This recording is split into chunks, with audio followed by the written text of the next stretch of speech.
ETF index mutual funds నేర్చుకుని stock మార్కెట్లో రాణించాలనుకుంటున్నారా? వెంటనే ఈ నెంబర్కి కాల్ చేయండి.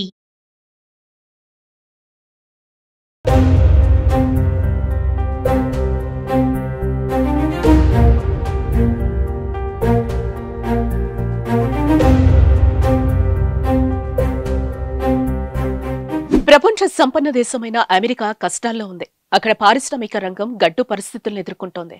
ఏంటి అమెరికాలో సంక్షోభమా అని మీరు అనుకోవచ్చు, కానీ ఇది నిజం. అమెరికాలో గత 2.5 దశాబ్దాల్లో ఎన్నడూ చూడనంత నిరుద్యోగ సంక్షోభం ఏర్పడింది. ఎన్నో ఆశలతో ఉన్నత చదువుల కోసం అక్కడికి వెళ్లిన వారిలో వేల మంది మాస్టర్ డిగ్రీని చేత పట్టుకుని రోడ్ల వెంట తిరగాల్సి వస్తోంది. ఒకవైపు బ్యాంకుల నుంచి తీసుకున్న విద్యా రుణం వారిని భయపెడుతూ ఉండగా, మరోవైపు ఉద్యోగం ఎప్పుడొస్తుందో తెలియక తీవ్ర ఆందోళన చెందుతున్నారు.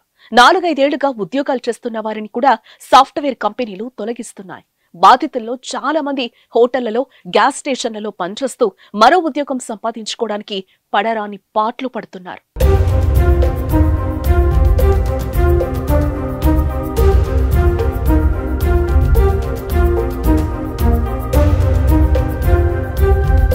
అమెరికాలోని సాఫ్ట్వేర్ కంపెనీలో అధిక వేతనాలతో కూడిన ఉద్యోగాలు లభిస్తాయనే నమ్మకంతో మన దేశం నుంచి ప్రతి ఏడాది విద్యార్థులు అక్కడికి వెళ్తూ ఉంటారు. ఇలా 2022-23 సంవత్సరంలో దాదాపు 2 లక్షల మంది వెళ్లారు. వీరిలో తెలుగు విద్యార్థులు 45,000 నుంచి 55,000 మంది వరకు ఉంటారని కన్సల్టెన్సీ సంస్థల ప్రతినిధులు తెలిపారు. అమెరికా వెళుతున్న విద్యార్థుల్లో చాలా మంది MS లో కంప్యూటర్ సైన్స్, దాని అనుబంధ కోర్సులను చదివేందుకే అధిక ప్రాధాన్యం ఇస్తున్నారు. 2 ఏళ్ల కిందటి వరకు అమెరికాలో MS చేసిన వారిలో దాదాపు 85% మందికి అక్కడే ఉద్యోగాలు లభించాయి.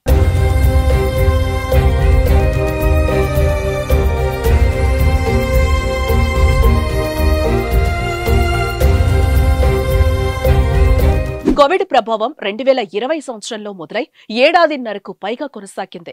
2 సార్లు విధించిన లాక్డౌన్ కారణంగా అమెరికాలోని అన్ని రకాల పరిశ్రమలు కుదేలయ్యాయి. వాటిని రక్షించుకోవడానికి అక్కడి ప్రభుత్వం ప్రత్యేక ప్యాకేజీలు ప్రకటించడంతో 2021-22లో కంపెనీలకు భారీగా నిధులు అందాయి. బ్యాంకులు తక్కువ వడ్డీకే వేల కోట్లు రుణాలు ఇవ్వడంతో అనేక కంపెనీలు పెద్ద ఎత్తున ఉపయోగించుకున్నాయి. ఫలితంగా ఐటీ కంపెనీలకు అనూహ్యంగా ఆర్డర్లు వచ్చాయి. కంపెనీలు సైతం ఉద్యోగులను అదే స్థాయిలో తీసుకున్నాయి. కోవిడ్ ప్రభావం తగ్గిపోయాక అమెరికా ప్రభుత్వం ప్యాకేజీలను నిలిపేసింది. పారిశ్రామిక రంగం మాత్రం పెద్దగా పుంజుకోలేదు. లాక్డౌన్ సమయంలో వివిధ సంస్థలు వ్యక్తులకిచ్చిన రుణాలు తిరిగి వసూలు కాకపోవడంతో బ్యాంకులు కూడా ఆర్థిక ఇబ్బందులు ఎదుర్కొన్నాయి. దీంతో అవి రుణాలివ్వడం ఆపేశాయి.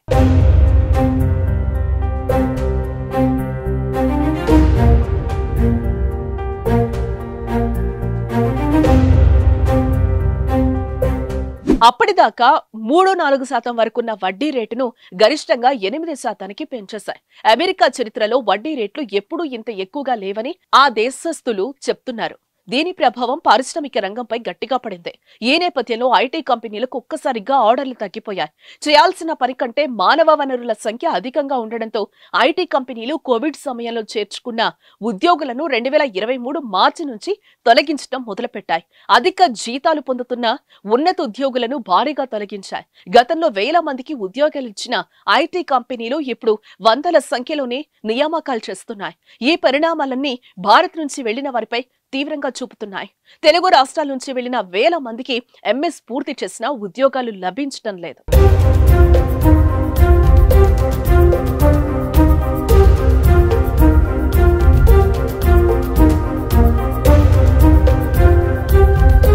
అమెరికాలోని నిబంధనల ప్రకారం ఆ దేశంలో MS పూర్తి చేసిన వెంటనే సంబంధిత యూనివర్సిటీ విద్యార్థి పేరిట OPT I-20 optional practical training ని విడుదల చేస్తుంది. ఇది వచ్చిన నెల రోజుల్లోనే ఎంప్లాయ్మెంట్ ఆథరైజేషన్ డాక్యుమెంట్ కి దరఖాస్తు చేయాలి. దీనికి ఆమోదం లభించిన 3 నెలల్లో ఏదో ఒక ఉద్యోగంలో చేరాలి. లేని పక్షంలో ఆ దేశాన్ని విడిచిపెట్టాలి. అయితే విద్యార్థులు వర్సిటీ ఫీజుల కోసం 20 లక్షల నుంచి ₹1 కోటి వరకు బ్యాంకుల నుంచి విద్యా రుణం తీసుకుంటారు. స్వదేశానికి వచ్చాక ఇక్కడ ఉద్యోగం దొరకకపోతే ఆర్థిక పరిస్థితి తలకిందులవుతుంది. అందుకే ఏదో ఒక రూపంలో అమెరికాలో ఉండేందుకు ప్రయత్నిస్తున్నారు.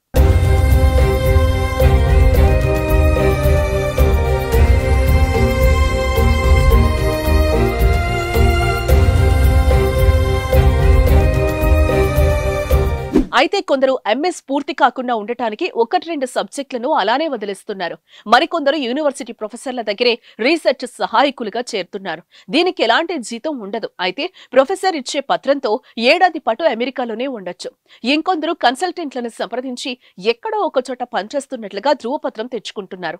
సమస్య ఇంతలా వేధిస్తున్నా ఏటా అక్కడికి వెళ్లే వారి సంఖ్య మాత్రం తగ్గకపోవటం గమనార్హం. వచ్చే నవంబర్లో అమెరికా అధ్యక్ష ఎన్నికలు జరగబోతున్నాయి. బైడెన్, డొనాల్డ్ ట్రంప్ పోటీ పడే అవకాశం ఉంది. కొత్త ప్రభుత్వం వచ్చాక పారిశ్రామిక రంగానికి తోడ్పాటు ఇస్తేనే పరిస్థితిలో మార్పు వస్తుందని నిపుణులు అభిప్రాయపడుతున్నారు. గతంలో ట్రంప్ ఇలాంటి తోడ్పాటు ఇచ్చారని, ఎన్నికల్లో ఆయన గెలిస్తే పారిశ్రామిక రంగానికి మరోసారి చేయూతనిస్తారన్న ఆశాభావం వ్యక్తమవుతుంది. మరి రానున్న అమెరికా అధ్యక్ష ఎన్నికల తర్వాత ఏమన్నా మార్పు ఉంటుందేమో వేచి చూడాలి.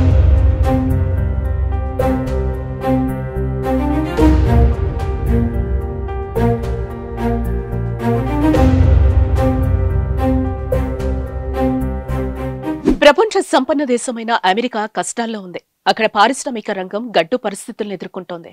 ఏంటి అమెరికాలో సంక్షోభమా అని మీరు అనుకోవచ్చు. కానీ ఇది నిజం. అమెరికాలో గత 2.5 దశాబ్దాల్లో ఎన్నడూ చూడనంత నిరుద్యోగ సంక్షోభం ఏర్పడింది. ఎన్నో ఆశలతో ఉన్నత చదువుల కోసం అక్కడికి వెళ్లిన వారిలో వేల మంది మాస్టర్ డిగ్రీని చేత పట్టుకుని రోడ్ల వెంట తిరగాల్సి వస్తోంది. ఒకవైపు బ్యాంకుల నుంచి తీసుకున్న విద్యా రుణం వారిని భయపెడుతూ ఉండగా, మరోవైపు ఉద్యోగం ఎప్పుడొస్తుందో తెలియక తీవ్ర ఆందోళన చెందుతున్నారు. 4-5 ఏళ్లుగా ఉద్యోగాలు చేస్తున్న వారిని కూడా సాఫ్ట్వేర్ కంపెనీలు తొలగిస్తున్నాయి. బాధితుల్లో చాలా మంది హోటళ్లలో, గ్యాస్ స్టేషన్లలో పనిచేస్తూ మరో ఉద్యోగం సంపాదించుకోవడానికి పడరాని పాట్లు పడుతున్నారు.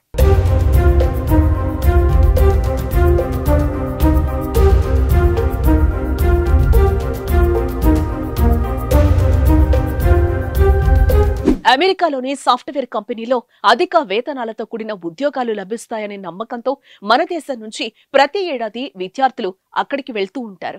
ఇలా 2022-23 సంవత్సరంలో దాదాపు 2 లక్షల మంది వెళ్లారు. వీరిలో తెలుగు విద్యార్థులు 45,000 నుంచి 55,000 మంది వరకు ఉంటారని కన్సల్టెన్సీ సంస్థల ప్రతినిధులు తెలిపారు. అమెరికా వెళుతున్న విద్యార్థుల్లో చాలా మంది ఎంఎస్ లో కంప్యూటర్ సైన్స్, దాని అనుబంధ కోర్సులను చదివేందుకే అధిక ప్రాధాన్యం ఇస్తున్నారు. 2 ఏళ్ల కిందటి వరకు అమెరికాలో ఎంఎస్ చేసిన వారిలో దాదాపు 85% మందికి అక్కడే ఉద్యోగాలు లభించాయి.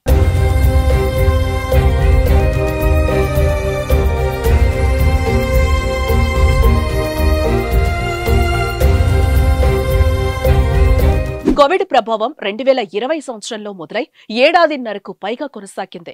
2 సార్లు విధించిన లాక్డౌన్ కారణంగా అమెరికాలోని అన్ని రకాల పరిశ్రమలు కుదేలయ్యాయి. వాటిని రక్షించుకోవడానికి అక్కడి ప్రభుత్వం ప్రత్యేక ప్యాకేజీలు ప్రకటించడంతో 2021-22లో కంపెనీలకు భారీగా నిధులు అందాయి. బ్యాంకులు తక్కువ వడ్డీకే వేల కోట్లు రుణాలు ఇవ్వడంతో అనేక కంపెనీలు పెద్ద ఎత్తున ఉపయోగించుకున్నాయి. ఫలితంగా ఐటీ కంపెనీలకు అనూహ్యంగా ఆర్డర్లు వచ్చాయి. కంపెనీలు సైతం ఉద్యోగులను అదే స్థాయిలో తీసుకున్నాయి. కోవిడ్ ప్రభావం తగ్గిపోయాక అమెరికా ప్రభుత్వం ప్యాకేజీలను నిలిపేసింది. పారిశ్రామిక రంగం మాత్రం పెద్దగా పుంజుకోలేదు. లాక్డౌన్ సమయంలో వివిధ సంస్థలు వ్యక్తులకిచ్చిన రుణాలు తిరిగి వసూలు కాకపోవడంతో బ్యాంకులు కూడా ఆర్థిక ఇబ్బందులు ఎదుర్కొన్నాయి. దీంతో అవి రుణాలివ్వడం ఆపేశాయి.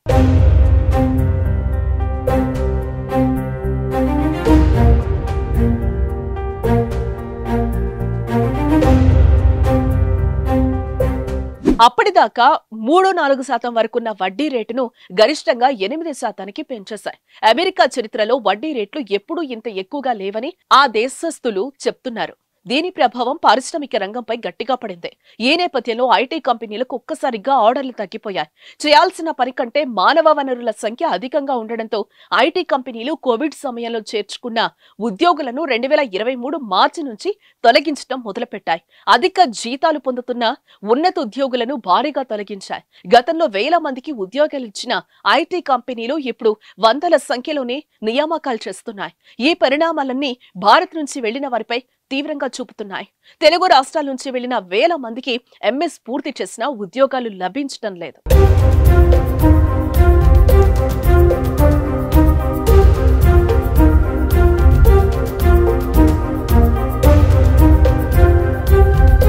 అమెరికాలోని నిబంధనల ప్రకారం ఆ దేశంలో ఎంఎస్ పూర్తి చేసిన వెంటనే సంబంధిత యూనివర్సిటీ విద్యార్థి పేరిట OPT I-20 optional practical training ని విడుదల చేస్తుంది. ఇది వచ్చిన నెల రోజుల్లోనే ఎంప్లాయ్మెంట్ ఆథరైజేషన్ డాక్యుమెంట్ కి దరఖాస్తు చేయాలి. దీనికి ఆమోదం లభించిన 3 నెలల్లో ఏదో ఒక ఉద్యోగంలో చేరాలి. లేని పక్షంలో ఆ దేశాన్ని విడిచిపెట్టాలి. అయితే విద్యార్థులు వర్సిటీ ఫీజుల కోసం 20 లక్షల నుంచి ₹1 కోటి వరకు బ్యాంకుల నుంచి విద్యా రుణం తీసుకుంటారు. స్వదేశానికి వచ్చాక ఇక్కడ ఉద్యోగం దొరకకపోతే ఆర్థిక పరిస్థితి తలకిందులవుతుంది. అందుకే ఏదో ఒక రూపంలో అమెరికాలో ఉండేందుకు ప్రయత్నిస్తున్నారు.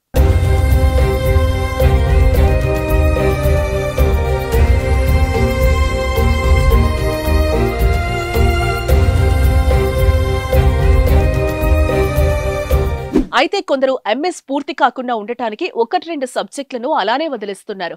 మరికొందరు యూనివర్సిటీ ప్రొఫెసర్ల దగ్గరే రీసెర్చ్ సహాయకులుగా చేరుతున్నారు. దీనికి ఎలాంటి జీతం ఉండదు. అయితే ప్రొఫెసర్ ఇచ్చే పత్రంతో ఏడాది పాటు అమెరికాలోనే ఉండొచ్చు. ఇంకొందరు కన్సల్టెంట్లను సంప్రదించి ఎక్కడో ఒక చోట పనిచేస్తున్నట్లుగా ధృవపత్రం తెచ్చుకుంటున్నారు. సమస్య ఇంతలా వేధిస్తున్నా ఏటా అక్కడికి వెళ్లే వారి సంఖ్య మాత్రం తగ్గకపోవటం గమనార్హం. వచ్చే నవంబర్లో అమెరికా అధ్యక్ష ఎన్నికలు జరగబోతున్నాయి. బైడెన్, డొనాల్డ్ ట్రంప్ పోటీ పడే అవకాశం ఉంది. కొత్త ప్రభుత్వం వచ్చాక పారిశ్రామిక రంగానికి తోడ్పాటు ఇస్తేనే పరిస్థితిలో మార్పు వస్తుందని నిపుణులు అభిప్రాయపడుతున్నారు. గతంలో ట్రంప్ ఇలాంటి తోడ్పాటు ఇచ్చారని, ఎన్నికల్లో ఆయన గెలిస్తే పారిశ్రామిక రంగానికి మరోసారి చేయూతనిస్తారన్న ఆశాభావం వ్యక్తమవుతుంది. మరి రానున్న అమెరికా అధ్యక్ష ఎన్నికల తర్వాత ఏమన్నా మార్పు ఉంటుందేమో వేచి